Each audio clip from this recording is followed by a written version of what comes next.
Hi, it's Kristen, and this is my April, May, June book haul. So these are all the books I got in April, May, and June of this year, 2025.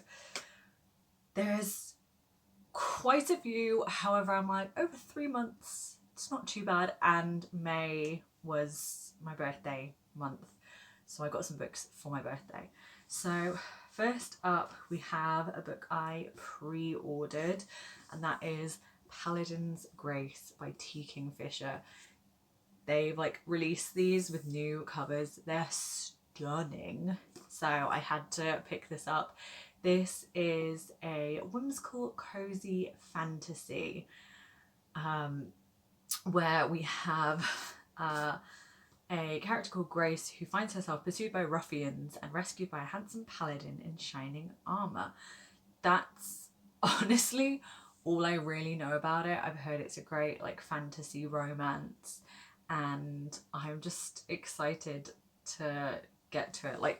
I'm sorry, the cover is so gorgeous. All the series are, and I'm really hoping I like this. I've read from T. Kingfisher before, but I've only read their horror stuff, so I'm hoping I like their fantasy romance stuff because I love me a good fantasy romance. Then in Sainsbury's, I saw Hera by Jennifer Saint. I went to an event last year which was Lucy Holland in conversation with Jennifer Saint, and Jennifer Saint was promoting this book, and I was just waiting for it to come out in paperback.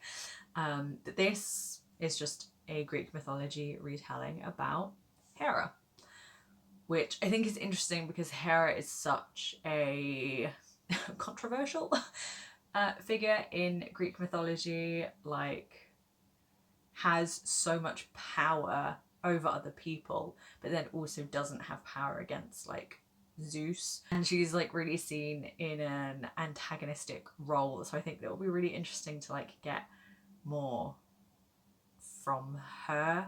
I'm just really interested to see what Jennifer Saint does with her as a character. Then we have Song of the Huntress by Lucy Holland, which is the book that Lucy Holland was promoting when Jennifer Saint was in conversation with her. I'm really sad they changed the cover. They've made the paperback look like this, which is an okay cover. It's not as nice as the original cover they had for it. But this is about Britain in 60 AD, and it says, hoping to save her lover and her land from the Romans, Herla makes a desperate pact with the Otherworld king. She becomes the Lord of the Hunt, cursed ride for centuries, reaping wanderers' souls until the night she meets a woman on a bloody battlefield, a Saxon queen with ice blue eyes. She is a proven fighter, but after a battlefield defeat, she finds her husband's court turning against her, yet King Ine needs Aethel more than ever. The dead kings of Wessex are waking, and Ine must master his bloodline ancient magic if they are to survive. As Herla and Aethel grow closer, Herla must find her humanity and a way to break her curse before it's too late. This is the story that this is based on. Lucy Holland included as a tale someone was telling in her other book, Sister Song. I couldn't remember what it was called. I loved it. Sister Song. There's a point where someone's telling a story, and they tell the story of the Lord of the Hunt and this person being cursed to ride on horseback forever. And then Lucy Holland said that when she was researching that to include it in Sister Song, she was actually, I could make this a whole story. And that's what this is. I think Lucy Holland has such beautiful writing, so I'm so excited to get into this. Then my sister and I went shopping around my birthday. I was like, it's my birthday, I have some points on my Waterstones card, I'm gonna let myself buy some books and not feel bad about it. So I picked up Servant of Earth by Sarah Hawley. This was kind of fun to pick up because I hadn't heard of it. I recognised the name Sarah Hawley, and then I realised she wrote Witch's Guide to Fake Dating a Demon, which I read last year and really enjoyed. This is a fantasy with an element of romance again, I think. But I'd never heard of it, and I just saw it and I picked it up and I was like, this sounds kind of interesting. We have Kenna, who is a servant in a cruel underground fairy kingdom. She must help her mistress undertake 6 deadly trials, one for each branch of magic. If she succeeds, her mistress will gain immortality and become the heir to the Earth House. Fail and they both die. With only a sentient dagger of mysterious origins, Kenna must face monsters, magic and harrowing tests, but worse dangers await underground, and soon Kenna gets caught up in a rebellion against the sadistic fairy king.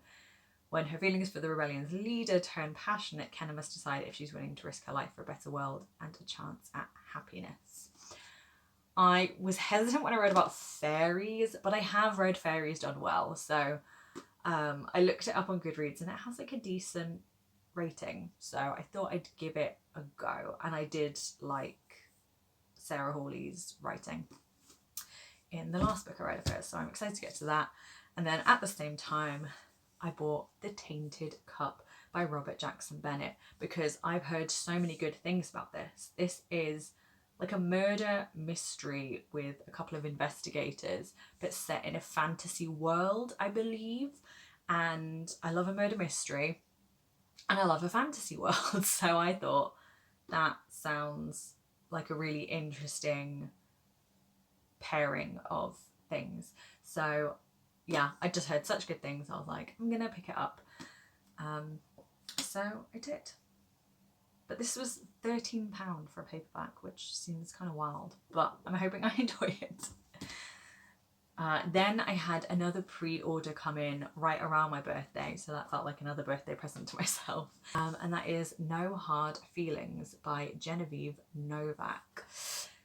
This, I think, is just about a young woman who's like struggling in life. She has lots of like successful friends. Like one is becoming an associate at her law firm, one's just got engaged, one's like going out and dating a lot and having fun, and she just feels really like stuck in her life and like she's not got anything going on. And without getting too deep, I feel like I can relate to some of that, so I'm interested to see like Penny as a character, and it says she's out of excuses and sick of falling behind and determined to turn things around. So I feel like this could be a really relatable book, and yeah, sounds a bit like some things I've read before which I've enjoyed, so I'm looking forward to diving into this one. Next we have a book a friend gave me for my birthday. We sort of recommend each other books every now and then, and I gave her a book for her birthday, so she's given me one for mine, and that is Are We Having Fun Yet by Lucy Mangan. I had never heard of this, but this is about a year with one woman as she faces all the storms of modern life: babysitters, bosses, death, at least one hovering nemesis, threadworms, on her epic quest for that holy grail, a moment to herself. My friend said she really enjoyed this and thought it was like very funny. I'm slightly hesitant about it because it's about someone who's a mum and like dealing with a husband and stuff like that, and like that's that's not my life, that's not where I'm at in my life. Not that you need everything to be relatable, but yeah, motherhood as a thing just doesn't really appeal to me in fiction, but I'm hoping, because my friend enjoyed it and she said it was funny, that I will like it. Next up we have another book that a different friend bought me for my birthday, and that is this beautiful hardcover copy of The Tenant of Wildfell Hall by Anne Bronte. I've read Anne Bronte's poetry before, but I've never read a novel from her. My friend said this was like a really good, almost like had feminist themes considering the time it's set and when it was written. This is about I think young woman who moves to Wildfell Hall with her son and it's just about like the people she befriends or doesn't befriend, and like finding domestic independence and freedom and themes around that. I don't fully know, but I quite like going into a classic not knowing a ton, and my goal is to read more classics, and I have this lovely copy of The Tenant of Wildfire Hall. Got to read some more Brontes. Then I went to the works. For my birthday month, I got like the free bus pass thing that my area does, and so I was like, I'm gonna go into town and potentially buy more books. I went into the works and they had Wild and Wrangled by Lila Sage there. This is the 4th book in the Rebel Blue Ranch series, potentially the last one, I think. This is just like a cowboy romance series. I've actually only read the first one, but I enjoyed it. I had fun with it. And the covers are like, I love the art and the like colours, they're so gorgeous. I have the others, so I feel like I might just have a summer of cowboy romances.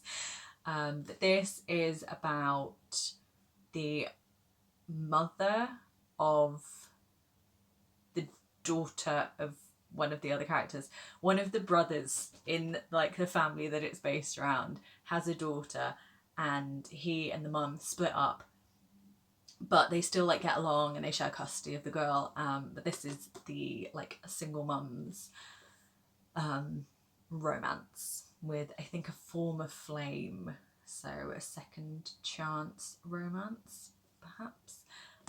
But yeah, I just think it'll be cute and fun. Then also for my birthday, some of the people who volunteer where I work on the sessions that I run got me a subscription to this local independent bookshop. So every month now I go there and they give me a book that they've picked out, and this was the first one. So using my free bus travel, I went to this bookshop and it's all wrapped up beautifully. They gave me a bar of chocolate as well. But they gave me There Are Rivers in the Sky by Elif Shafak. This is one I've been like looking at and thinking, do I pick that up? Do I not? And so I'm really happy that I didn't pick it up because I got it in this box. Beautiful cover. This says, in Victorian London, an extraordinary child is born at the edge of the dirt-black Thames. When his brilliant memory earns him a spot as an apprentice at a printing press, the world opens up far beyond the slums and across the seas. In 2014, in Turkey, Narin, a Yazidi girl living by the river Tigris, waits to be baptised. The ceremony is cruelly interrupted, and soon she and her grandfather must journey across war-torn lands in the hope of reaching the sacred valley of their people. In 2018, in London, broken-hearted Zalika, a hydrologist, moves to a houseboat on the Thames to escape the wreckage of her marriage until an unexpected connection to her homeland changes everything. A dazzling feat of storytelling from one of the greatest writers of our time, one that spans centuries and continents. This is the story of one lost poem, 2 great rivers, and 3 remarkable lives, all connected by a single drop of water. I think this sounds really interesting, lots of different perspectives and different times. Feels like a huge thing to attempt in a novel, but I've heard really good things. I haven't read any fiction from Elif Shafak before. I have one of her books, but I've not read it. But I have read, I think, an essay by her, and I really liked her writing in that. So I'm hoping that I enjoy her fiction. Then we have another pre-order that came in, and that's Private Rights by Julia Armfield. I read Our Wives Under the Sea last year before last, and liked it. It's one of those books that when I read it, I only gave it like 3 stars, but it's really stuck with me. And this sounded really interesting. This is a King Lear retelling, but in like maybe a dystopian or post-apocalyptic setting. It just sounded really interesting. Sisters Isla, Irene and Agnes had not spoken in many months when they're brought together by the death of their estranged father. I think this might also have to do like a little bit with climate change, but I really enjoy King Lear as a Shakespeare play, and so King Lear in like an odd kind of setting and dealing with like grief and sisters, I think sounds really interesting, and I think there might be some queer elements as well. I don't know a ton, but I sort of want to go into it not knowing a ton, but I've heard really great things, so I picked that up. Then another pre-order that came in was Sword Heart by T. Kingfisher. Again, fantasy with I think a romance. Beautiful covers as they've republished it. This is about a woman, I think, who unexpectedly inherits an estate. And she finds a sword on the wall that's been collecting dust since she moved in. There's some like relatives or something who want to steal her inheritance away from her, and she picks up this sword that she finds, and a man comes out of the sword and is like sworn to protect her. That's really all I know about it, but that premise sounded real intriguing to me. And again, fantasy, romance. Yeah, I'm intrigued. Then finally, we have another pre-order I made, waiting for this to come out in paperback because I've heard nothing but good things about this. And that is The Will of the Many by James Islington? I don't know which it is. This is a fantasy that sounds kind of complicated, but I've just heard really good things about it. It's about an orphan, I think, who goes to this prestigious school but is actually like looking for answers at this academy and secrets that may tear the Republic apart. So yeah, I don't know a ton about it, but again, I'm intrigued. This is a chunky boy though.